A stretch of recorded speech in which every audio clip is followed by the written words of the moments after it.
Sound of wind, distant waves, and a drumbeat fading in. Narrator. Canada. A land of vast forests, mighty rivers, and endless skies. Home to some of the world's oldest living cultures, it is a country shaped by both cooperation and conflict, discovery and survival. From the first peoples who walked these lands thousands of years ago, to the birth of a modern nation, the story of Canada is one of resilience, diversity, and transformation. Tonight, we journey through the history of Canada, 30 minutes across centuries of change. Chapter 1. The First Peoples, 5 minutes, soft flute music with sounds of birds. Narrator. Long before Canada was called Canada, before borders and flags, there were peoples who thrived here for thousands of years. Archaeological evidence shows that humans arrived more than 15,000 years ago, crossing land bridges from Asia or arriving by coastal routes. These first peoples developed rich cultures, languages, and ways of life perfectly adapted to the land. The Haudenosaunee farmed maize, beans, and squash in the fertile east. The Plains nations followed great bison herds across the grasslands.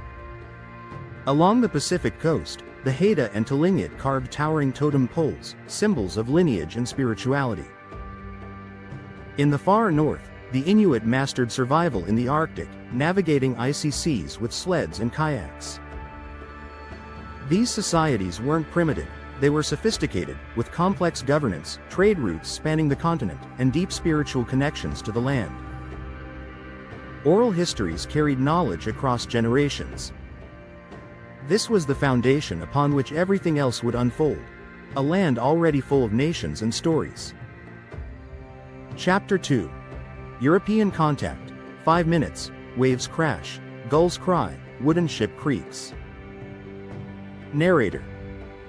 In the year 1000 CE, Norse explorers like Leif Erikson briefly landed on the shores of Newfoundland, calling it Vinland. But their presence was fleeting. It wasn't until the late 15th century that Europeans returned. In 1497, John Cabot, sailing under the English flag, reached the Atlantic coast. Soon after, French explorers like Jacques Cartier claimed lands along the St. Lawrence River in the 1530s. He encountered the Stadacona people, ancestors of the Huron-Wendat. Cartier misinterpreted the Iroquoian word Canada, meaning village, as the name of the land. Thus, the word Canada was born. The French came not for gold, but for fish and furs. The beaver pelt, waterproof and prized in Europe for hats, became the basis of a booming fur trade. This trade would shape alliances and rivalries with indigenous peoples for centuries to come. The French established New France, centered in Quebec. Missionaries spread Christianity, settlers farmed along the St. Lawrence, and explorers like Samuel de Champlain pushed inland. But New France remained small, its survival tied closely to indigenous alliances. Chapter 3. Struggle for control, 4 minutes, drums, cannon fire, shouts fade in. Narrator. By the 1700s, two European empires, France and Britain, were locked in a global struggle for dominance.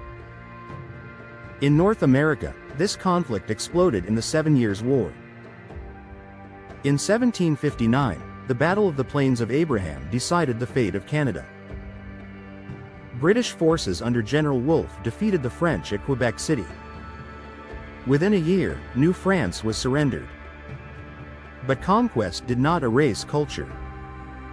The French-speaking population remained, shaping Canada's identity as a bilingual nation. Britain imposed its rule, but also allowed the French language and Catholic faith to endure, an unusual concession at the time.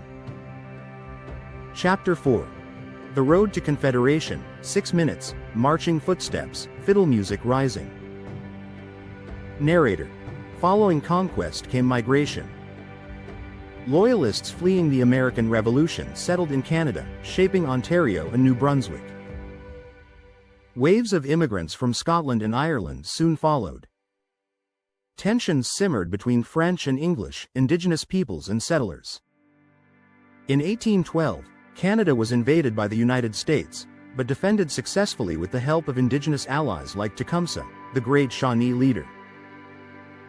By the mid-1800s, Canada was growing rapidly. The building of the Canadian Pacific Railway promised to link distant provinces. Yet, indigenous peoples were displaced from their lands, often through broken treaties and forced assimilation. On July 1, 1867, Confederation was born. 4 provinces, Ontario, Quebec, New Brunswick, and Nova Scotia, united to form the Dominion of Canada, a self-governing part of the British Empire. Sir John A. Macdonald became the first Prime Minister. The dream was expansion from sea to sea. Manitoba, British Columbia, and Prince Edward Island soon joined. The purchase of Rupert's Land from the Hudson's Bay Company expanded Canada westward, but at a devastating cost for the Métis and First Nations who lived there.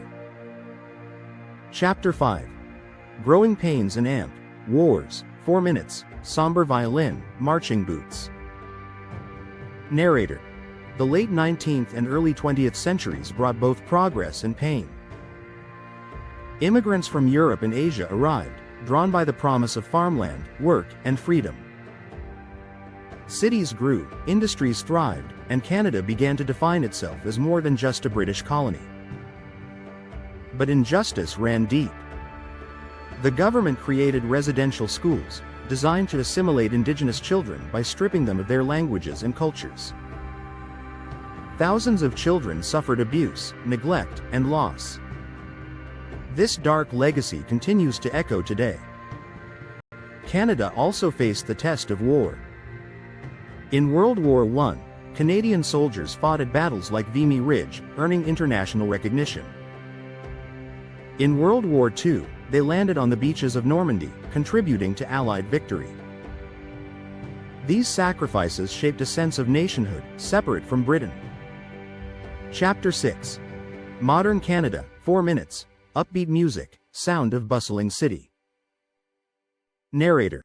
After 1945, Canada transformed. It became a nation of peacekeepers, multiculturalism, and social progress. Waves of immigrants from around the world brought diversity, changing cities like Toronto and Vancouver into global hubs. In 1967, Canada celebrated its centennial, embracing a new national identity. The 1970s and 80s brought challenges, economic struggles, debates over Quebec sovereignty, and Indigenous resistance against land dispossession, like the Oka crisis.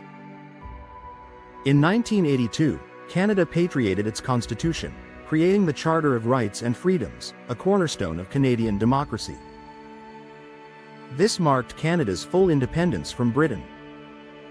Chapter 7. Reconciliation in the Future, 3 Minutes, Soft Piano, Hopeful Tone. Narrator. Today, Canada is known for diversity, tolerance, and natural beauty. But it also faces challenges. Reconciliation with Indigenous peoples remains a national priority, as Canadians confront the truths of colonization in residential schools. Climate change, immigration, and cultural unity test the fabric of the country. Yet, Canada continues to grow, not just as a land, but as an idea of cooperation, resilience, and respect. Outro. 2 minutes, music swells, a mix of drums and orchestra. Narrator. From ancient Indigenous nations to the birth of a modern state, the history of Canada is not a straight line. It is a tapestry woven from many peoples, struggles, and dreams. It is a land that remembers its past while shaping its future. A country built not only on survival, but on hope. This is Canada. A story still being written. Fade out.